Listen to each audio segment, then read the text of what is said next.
Just a heads up, I don't know how long this video is going to be, simply for the fact that I have a lot of notes here concerning what we saw this past Monday night on Raw.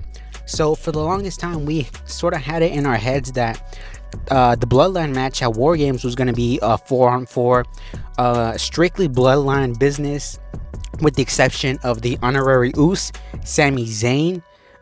Because there's history with Sami and the original Bloodline and with Solo and everything. Following this Monday, we got confirmation that indeed it is going to be a 5-on-5 Survivor Series War Games match with Sami Zayn. He went to Seth Rollins. The Usos, they went to people like Braun Breaker and Rey Mysterio. So they're like actively scouting people, and I'm sure this Friday, whenever this video comes out, I don't know if it's going to come out before SmackDown or after SmackDown, but I'm sure they're gonna go and try to recruit people like Cody Rhodes and whatnot. But I'm here simply for the fact that I don't know if making this a 5-on-5 War Games match is the right move, and let me tell you why. So the main reason why I feel like this story should not involve anybody else 5-on-5 is because this story is about family, right? This story is about strictly Bloodline business, with the exception, of course, of Sami Zayn.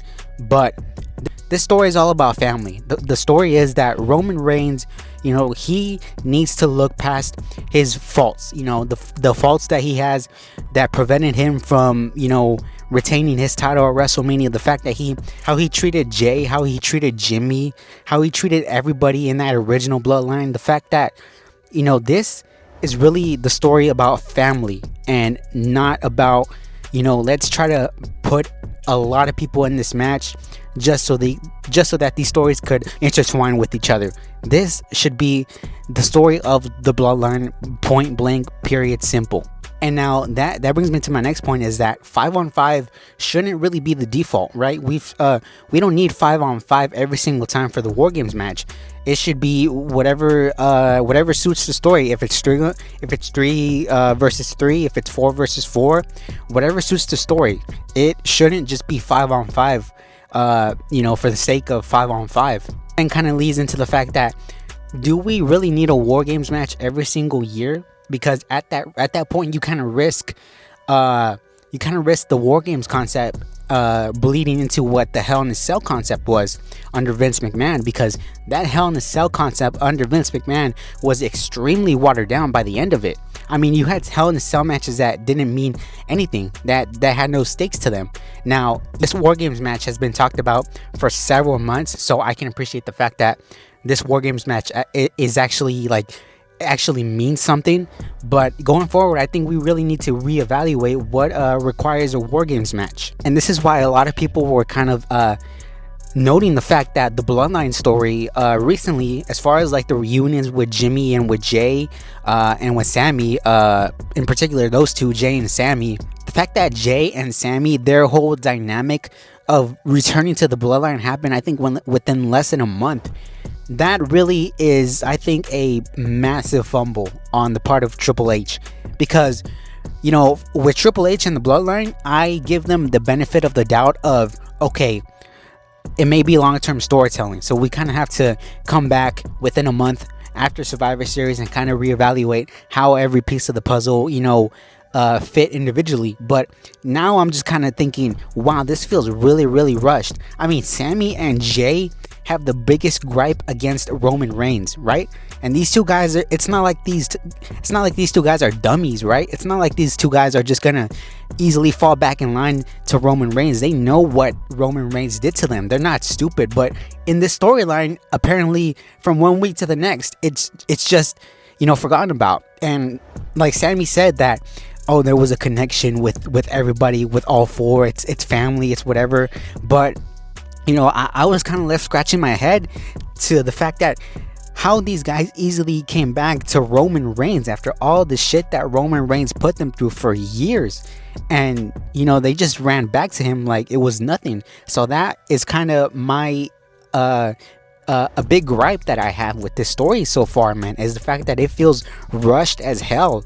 For Triple H, he takes his time for the most part with some stories, and sometimes he takes his time way too long. For instance, look at the Chad Gable stuff with Otis. Missed his mark there. Or look at the fact of the Austin Theory babyface turn, right? Would have thought watching the program, but I guess not, because Triple H, sometimes he just takes his time with too much. But in this instance, he really, really rushed the story down, and I can't get over that, man. Which also kind of leads to the fact that Roman Reigns hasn't changed a single bit, right? He came out a few weeks ago or months ago, whatever it was, and he flat out said, I haven't changed. Some things changed, but not me.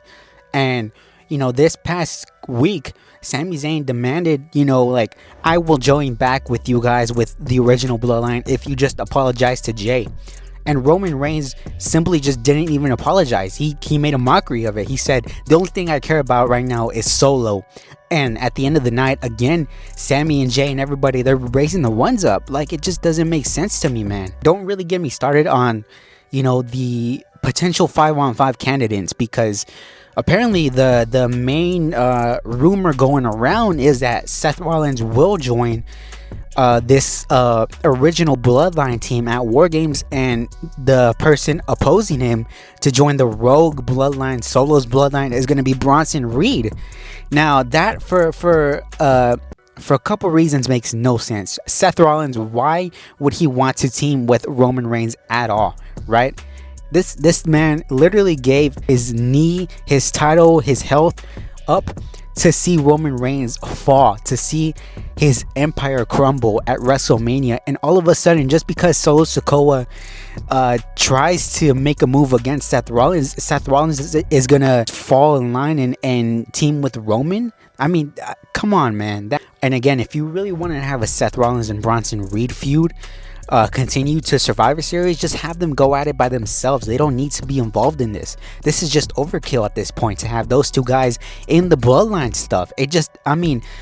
Am I the only one that sees it like this? Now, the only reason I could have kind of accepted the 5-on-5 would be if, let's say, they attempt to recruit Cody Rhodes and Cody Rhodes says yes, and this leads to Kevin Owens going on the Solo Sikoa team. But again, that doesn't really make sense, because earlier this year, Solo Sikoa and Kevin Owens were literally fighting each other like at France in the Money in the Bank match. I mean, it just doesn't add up when you think about it.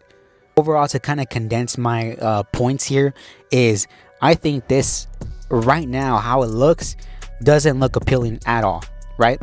I think we just need to go back and revert to the original 4v4 that we originally thought that we were going to get. There's no need to have 5-on-5. So I think Triple H has really rushed this story, because it feels fine. It's the original Bloodline. I mean, you can't hate on it, but it does kind of feel a little rushed at this point. I do think that we will see probably The Rock at the end of the War Games match to kind of do the same shit maybe that he did at Bad Blood, where he kind of just stares down Roman Reigns or whatever. But I mean, like I said, this story should really just focus and center around family, the Bloodline, the fact that Roman Reigns needs to mature as a character and look at himself and say, you know what, everything that I had, all my championship reigns, my longest historic championship reign, the power that I had over the WWE,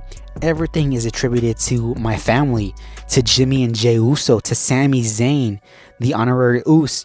This, hopefully they can get back on track, and hopefully this video, I hope this video ages poorly by the time this comes out. Hopefully they revert back to the 4v4 concept and they really take their time to nurture their storyline. But right now, how it's sitting, it really doesn't look that great. But yeah, man, let me know what you guys think down below, because I am very interested to see what everybody else is feeling about this story. But yeah, let me know what you guys think down below. Take care, guys, and until next time, I am out.